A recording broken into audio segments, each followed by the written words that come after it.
السلام عليكم ورحمة الله وبركاته.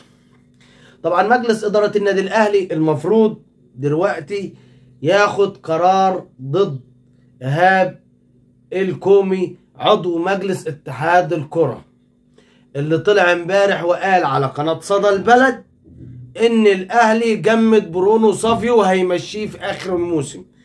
ومع العلم إن بعد التصريح اللي قاله إيهاب الكومي اللي كاره للنادي الاهلي اساسا، يعني ايهاب الكومي ده واحد من اللي كارهين للنادي الاهلي اصلا في اتحاد الكره، بس علشان يطلع يقول بيانات واشاعات على النادي الاهلي تضر بسمعه النادي الاهلي وبمصلحه الفريق. المفروض مجلس اداره النادي الاهلي يتخذ قرارات حاسمه ضد هذا اللي هو ايهاب الكومي ويشتكيه لوزير الشباب والرياضة ويعمل مذكرة فيه في اتحاد الكرة وفي اللجنة الأولمبية. ليه بقى؟ علشان اللي زي ده والأشكال اللي زي إيهاب الكومي دي تحترم نفسها، لأنها كده هي عاوزة تدمر الفريق، لدرجة إن في ناس خدت التصريح وطلعت بالليل قعدت تهلفط بكلام ملوش أي لازمة، من ضمنهم واحد مسؤول عن فريق تاني بيقول لك هو برونو صافيو ده قاعد بيتفرج، علشان ان تعرفوا بس كمية الغباء وصلت لحد فين. قاعد هنا في القاهرة ونادي بيلعب كأس العالم للأندية، مع ان برونو صافيو كان معاهم، مش كان مازال معاهم في المغرب مع الفريق، ولكن هو خروجه من القائمة هو وأيمن أشرف لابد، لأن القائمة فيها هم عايزين 23 لاعب وأنا هو واخد 25 أو 26 لاعب، فبيقول لك قاعد في القاهرة وبياخد $1.5 مليون في السنة.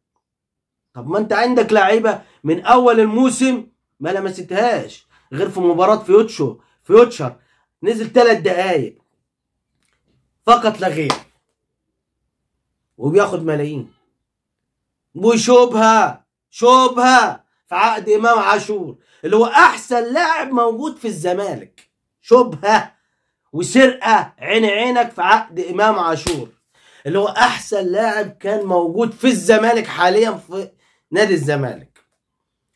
لما راحوا باعوه واخدوا السمسرة وعملوا كارثة كبيرة قوي ان انت تملك لاعب بقيمة امام عاشور وتاخد اللاعب وتبيعه وبدون اي بند حق بيعه تاني، يعني بدون ان انت تاخد اي حق ولا دولار في بيعه بعد كده. يعني لو قامت بيع او اتعار لاي نادي تاني مالكش حق فيه خالص ان انت تاخد اي حاجه، لان انت فشلت فخدت السمسره من تحت وبدري علشان تعرفوا مين اللي بيدمر نادي الزمالك ومين اللي واقف مع نادي الزمالك. اللي جايين حاليا كل يوم بيطلعوا يهللوا على قناه الزمالك ويتكلموا، ولحد الان تصدقوا ان الزمالك ما قدمش شكوى رسميه في اتحاد الكره بقيد اللاعبين الثلاثه اللي منعوا من القيد، علشان اتحاد الكره في بدايه يناير قال لك احنا تدفع المديونات تسجل لعيبه، وده اللي حصل مع النادي الاهلي.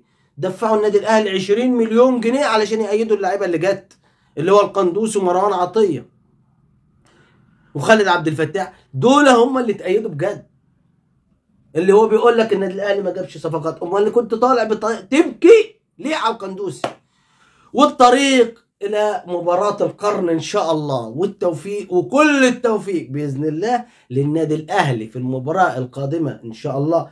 النهاردة باذن الله 7 مساء بالليل مباراة الاهلي وساتل الامريكي. بالتوفيق للنادي الاهلي ان شاء الله، والطريق الى مباراة القرن، امام ريال مدريد ان شاء الله باذن الله. ربنا يكرم ونفوز النهارده على سياتل ساندرز الامريكي، وان شاء الله باذن الله نتخطى ونروح لمباراة ريال مدريد وتبقى مباراة القرن الحقيقية بين كبار العالم ريال مدريد وبطل القرن الافريقي النادي الاهلي، وخطة لكسب هذا الفريق اللي بيقول لك بجد، علشان ما حدش يتكلم ويقول لك ان الفريق ده ضعيف، علشان لو كسبناه يقول لك ما هو ضعيف، ولو خسرنا يقول لك خسرته من فريق ضعيف. على فكرة الفريق الامريكي ده بيقول لك ان هو فريق هجوميا جامد جدا جدا جدا، فريق قوي بمعنى الكلمة.